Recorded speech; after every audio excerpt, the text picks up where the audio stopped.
Okay, this is now the meat and potatoes of our lecture. We're going to discuss ageism in healthcare. As always, I think that images are sometimes more effective, but what I'll do is I will read along because there's text. Studies have shown that bias against age can negatively affect older people's health. Researchers at Yale University analyzed 422 studies involving ageism in 45 countries between 1970 and 77. The studies found that ageism was related to worse health on 11 measures. 4 of them were structural and 7 of them were on the individual level. In 85% of the studies, ageism was linked to older people being denied access to healthcare treatment. In 95% of the studies, there was evidence that ageism affected psychiatric conditions. There was encouraging news in the findings, however, about the benefits of countering ageism. When older people adopted a more positive view of their age, they had less anxiety and suicidal ideation. The data also suggests that improving education for healthcare providers could alleviate ageism in the healthcare setting. I dig that. So, the impacts of ageism in healthcare. First and foremost, ageism can result in basically individuals being denied medical treatment. This often happens when a provider will dismiss something that is treatable as a feature, a normal feature of just getting older. Oh, having more aches and pains is an accepted part of aging, as opposed to really trying to figure out and address why there's pain and to help manage the pain. The human body is like a car. When it gets old, it gets worn out. It's normal to be depressed with you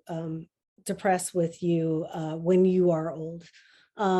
This is absolutely not true, and depression at any age can be addressed.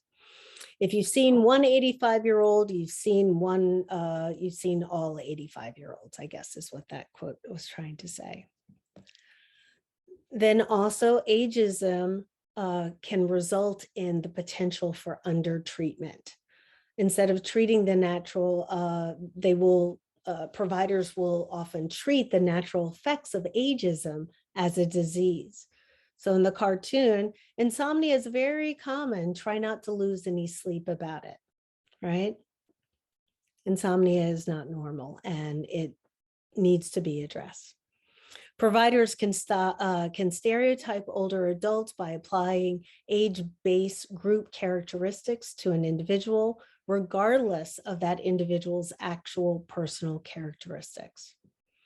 Pain, for example, is consistently undertreated among older adults.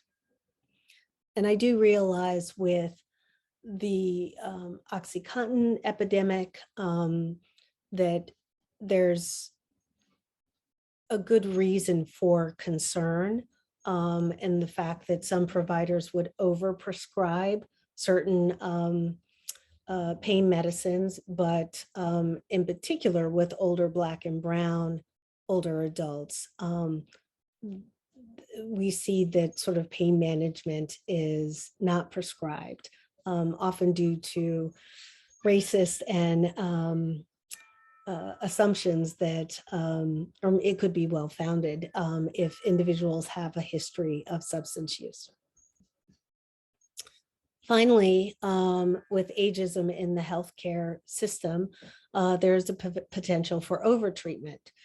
Age discrimination can result in harmful overtreatment based on chronological age, recommendations that lack evidence of benefit without assessing an individual's functional status, comorbid conditions, and care preferences. So in this cartoon, he says, there's nothing wrong with you, but I think everyone your age should be on at least one medication. Choosing wisely is an initiative of the ABIM Foundation, the American Board of Internal Medicine.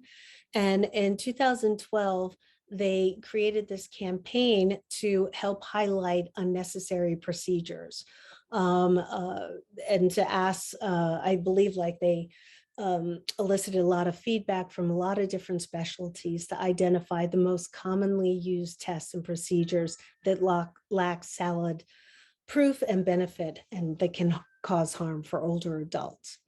So from this campaign, they advise doctors, I only selected a couple of key ones, to avoid the following procedures, such as imaging tests for lower back pain, annual electrocardiograms for low-risk patients, pap smears for screening of cervical cancer in women 65 and older. Where does ageism come from? We talked about this before. I asked you to think about the sources of ageism. If you are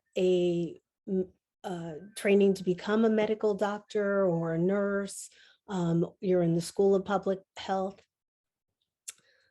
these are often the images that you see when you think of older adults in a healthcare setting. These are not the images that you would expect to see. Often the images that we see over and over again shape medical trainees' thoughts about older adults. So the overexposure of extremely frail and sick hospital inpatients versus vibrant and active older adults in a community dwelling results in this assumption that older adults are only frail and sick. By the way, this image is not photoshopped. She was a professional gymnast, and I have no idea how she can still do that. And then also there is the assumption that because older adults are medically complex and they need more extensive care coordination, that they are just too much work. And so as a result of this, we see that a lot of med students are not going into the field of geriatrics. Geriatrics is a super small field and we need geriatricians.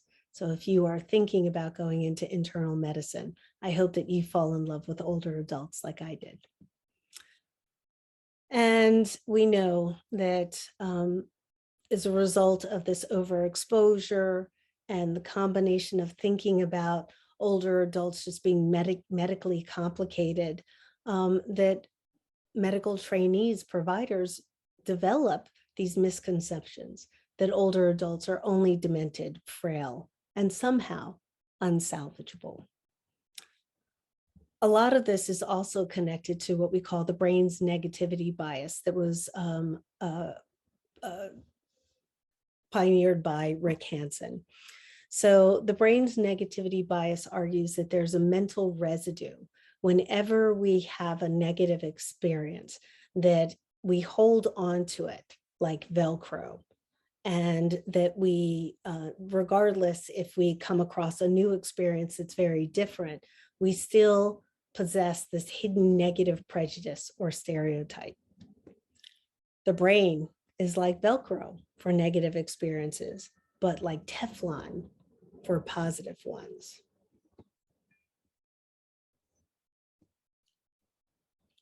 The impact of ageist language. So ageist provider communications, there's been a lot of research, and studies have found that nurses and doctors were patronizing and often didn't involve older adults in their consultation or even in their decision-making. That physicians especially tend to be less patient, less respectful, less involved, and less optimistic with older patients compared to younger patients. For example, think that doctors who will call an older adult by their first name are being really disrespectful, and that they won't sit and listen to what the older adult is trying to say. Another study found among nurses that nurses had a negative attitude towards older patient, and that they had what they called this treatment detachment, where they basically had, which was, I think, reflected in low expectations about rehabilitation. And then finally, there was this really interesting study that analyzed videotaped encounters between physical therapists and older patients, and found the same sort of detachment, treatment detachment, or distancing and indifferent behavior, not smiling, looking away from the client. And this had profound impacts in terms of both short and long-term health outcomes for patients. So here's another graphic in terms of, doctors being less patient, engaged, less egalitarian, including the patients in, less responsive to issues raised by the patient, more interested in provider-raised topics, more likely to use elder speak, a slow pace, exaggerated intonation, elevated pitch and volume, and simpler vocabulary, or more likely to assume a patient is cognitively impaired and not, and therefore not explain certain details. So we do know that communication can be complicated by sensory deficits and cognitive impairment or functional limitations. Here, again, talking about elder speak, and older adults perceiving or how they perceive elder speak as being demeaning, lowering their self-esteem, making them withdraw from social interactions, or reinforce their dependency on others. And with the sensory deficits, often people feel that they have to shout, and this can be really hurtful, or that they will talk past a patient, and instead of talking to the patient, they'll talk only to the caregiver. This is, again, is patronizing and can impact the quality of care. Providers might obtain incomplete information if they talk past the patient, or inadequate information to the patient if they don't really authentically engage in the conversation. Finally, there are ageist jokes. So in the cartoon, this is an old person, or if you want to use the more technical term, a bed blocker.